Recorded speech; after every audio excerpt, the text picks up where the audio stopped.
এই মুহূর্তে যে খবরের দিকে নজর রাখবো, গ্রামে জনসংযোগ কর্মসূচি। প্রতি গ্রামে জনসংযোগ কর্মসূচির সুবিধা পাবেন গ্রামের মানুষ, কারণ নবান্নের তরফে নির্দেশিকা পাঠানো হয়েছে। গতকালই আমরা দেখেছিলাম জেলা শাসকদের সঙ্গে বৈঠকে কড়া অবস্থানের কথা জানিয়েছিলেন মুখ্যমন্ত্রী। 20 প্রকল্পের সুবিধা এবার কর্মসূচিতে মিলবে।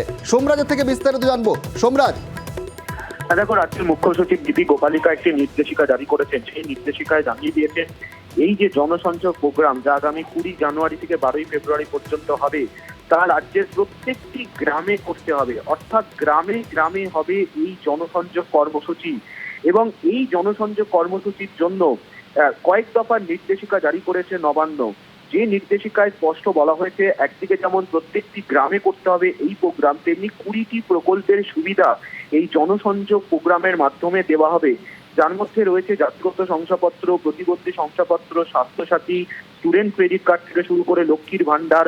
অর্থাৎ যেগুলি সাধারণ মানুষের স্বার্থে যে প্রকল্পগুলি রাজ্য সরকার নিয়েছে, যে সামাজিক প্রকল্পগুলি, দুয়ারে সরকার কর্মসূচির মাধ্যমে যে প্রকল্পগুলির সুবিধা দেওয়া হয়, তার মধ্যে বেশিরভাগ প্রকল্পেরই সুবিধা এবার জনসংযোগ প্রোগ্রামের মাধ্যমেও রাজ্য সরকার দিতে চলেছে। কিন্তু এবার যে ক্যাম্প হবে না, এবার গ্রামে গ্রামে যাবেন অফিসাররা, গিয়ে তাদের কোনো সমস্যা হলে, তাদের কি সমস্যা রয়েছে তা জানতে চাইবেন সরকারি আধিকারিকরা। প্রত্যেক সোম থেকে শনি সকাল 10টা থেকে বিকেল 5টা পর্যন্ত হবে।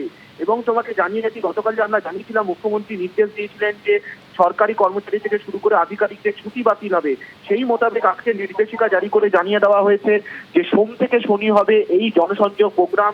এবং কেউ স্টেশন লিভ করতে পারবেন না, অর্থাৎ কোনো কর্মচারী থেকে শুরু করে আধিকারিক কেউ ছুটি নিতে পারবেন না।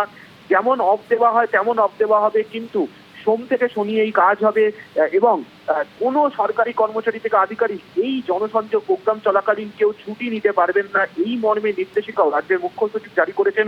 অর্থাৎ প্রত্যেকটি গ্রামে গ্রামে হবে এই জনসংযোগ প্রোগ্রাম, এবং জেলা শাসকদের এবং বিভিন্ন জেলা প্রশাসনের আধিকারিকদের তার ব্যবস্থা নিতে হবে কিভাবে হবে এই জনসংযোগ প্রোগ্রাম প্রত্যেকটি গ্রামে গ্রামে, এবং ব্লক ভিত্তিক করতে হবে এই প্রোগ্রাম।